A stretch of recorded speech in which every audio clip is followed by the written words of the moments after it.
increasing depression. Been hungry, been feasting. But no time to deal, gotta push through, no time to feel, because that's what mama them say do. They say, pray about it, baby. Don't let it get to your head. But mama, I need to do more than prayer, because faith without work is dead. How do you go to the hospital to check on the illness of your body instead of going to check on what your mental is being fed?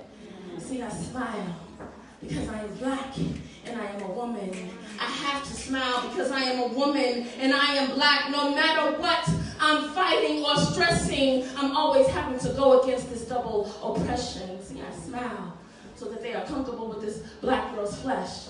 Because God forbid I'm seen smiling while black and they see that as a threat. How do you cope?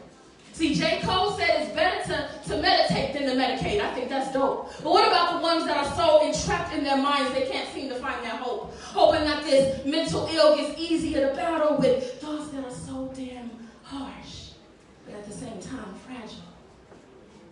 Mask on, mask off. Mask off, mask on. Smile big, smile bright, so they don't ask what's wrong. I mean, it's okay not to be okay, right? How do you stay afloat? Just tell me. How do you deal with it? How do you cope? See, I smile.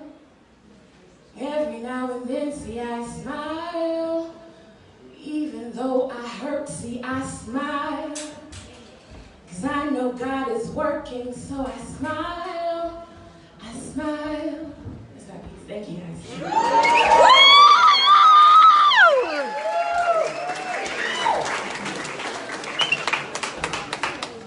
Let's give it up again for Mahogany. Yeah! And we want to also thank our host who's donated this space today, Dan Bernardini. David.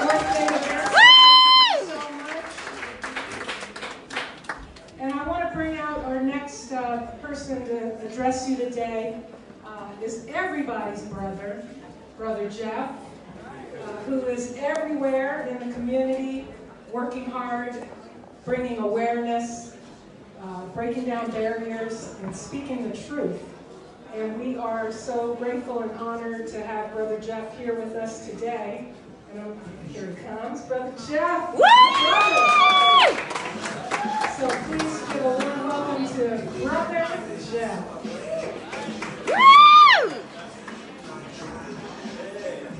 Before you get going, Brother Jeff, I got to ask you a couple questions. First of all, all right. I didn't even own a bow tie until I found out you were coming to this event today. Sharp, you lose money, bro. Thank you. Because in case anyone doesn't know, you do not want to be on the wrong side of Brother Jeff protest. Ow! Can't win that one. Remember that time I messed around and bought some Famous Dave's barbecue instead of going to the black-owned restaurant? Yes, sir. He had half of Park Hill marching on my front lawn. It's hot links, Brother Jeff. It was just hot links. Brother Jeff. Yeah! Man, how am I going to follow all the talent that's been in here? Man, maybe I'll just do it like when I say Michael, you say Hancock. Michael. Hancock! Michael. Hancock! I say freedom, you say Michael. Freedom. Michael! Freedom. Michael! See, I got a little something in there. Yeah!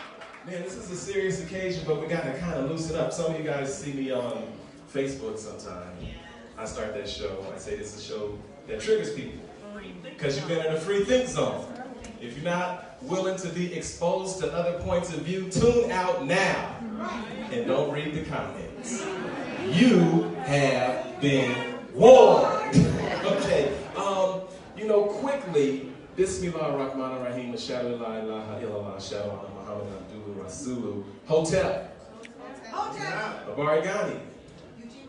Jumbo. Praise the Lord. Hallelujah! Praise the Lord. Hallelujah! What's up? Man, a serious occasion, but I think Stephanie and Michael, can you all come out for a second? Can we give them a round of applause? I want to see right here. And I want you to come out here for just a second. Come on. Hey!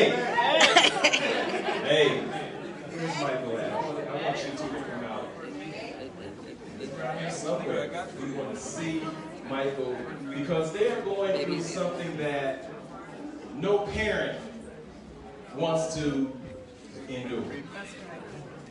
No parent, Stephanie, needs to endure what you and Michael are going through. And the piece that I want to share with those of you who are watching and those of you who are listening, I want you to know that black people have always been under attack.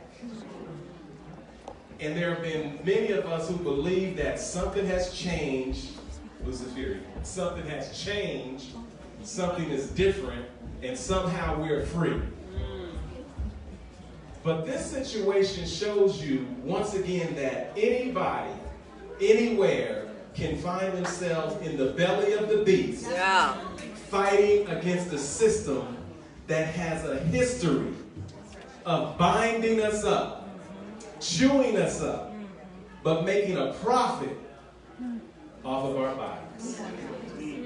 So some of you are going to say, well, wait a minute, we're free, we've been emancipated.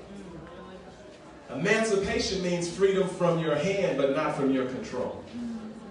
And I guarantee you we've been controlled. So I'm going to take one step back and I'm going to lead you to the 13th Amendment of the U.S. Constitution. That's the rule book. That's the governing document of these United States. Now you can say, no, it's something else. I'm cool. I can hotep my way out of it. I can assalamu alaikum my way. I could print, I could twirl, I could do all. But they're going to pull this law book out on you in this Constitution, and it says, slavery or involuntary servitude shall not exist except. Now I know that test scores are low in some schools and they don't want you to be able to read or conjugate, but when I see except, I know there's an exception of the rule, and that means slavery still exists in these United States of America. Except what? Someone would be duly convicted of a crime. Think about that. This is the Constitution. Except. So as we stepped away from those plantations, but we call them prison farms because the plantation reminds you of mint juleps, as if something was normal about this situation. They immediately changed the rules and then started to give black men and women felonies and convictions, and then began to lease those black bodies out. And then some of you would say, well, we got hip to that game. We understand that. But now today, it's interesting that it says we are attempting to abolish slavery in Colorado. You all heard of Amendment A to abolish slavery. Did that catch your attention? In the Colorado Constitution, guess what these words, let's say, slavery or involuntary servitude except as a punishment of crime. The exact same words in the U.S. Constitution are in our Constitution right now. So people say they want to abolish slavery, but then they don't realize that slavery continues in the form of incarceration, mass incarceration. Some of the clothing that we have on right now was produced with prison labor. Some of the food that we're eating right now is produced by prison labor. Some of the luxuries, the jewelry, the lingerie is due to prison labor. And those that don't want slavery abolished, they know that when you go into these jails, these bodies are working for 23 cents a day. We got some work to do. We got to wake up. We got to band together, and we got to save these bodies that are fueling a prison industrial complex. Yeah. And as you realize, once you get in, it is hard to get out. They got more moves than a can of worms. But we're on to them because, look, we can come together. We can unite. But right now, we are here for a serious purpose and a serious fight. We are fighting for the life of another one of our brothers in our community, and we cannot forget why we are here. And although it may look glim, it may look dim, it may look like there's no way out, We are a people that come out of dim, dark, no ways out, and then we stand, we shine, we look good, and we give praise to the Most High because we're not going nowhere. And we'll support this family. And I understand, Stephanie, that this is a fundraiser. And I understand people paid to come in here. But they don't know the silent cries and the prayers and the twirlings and the agony and the angst.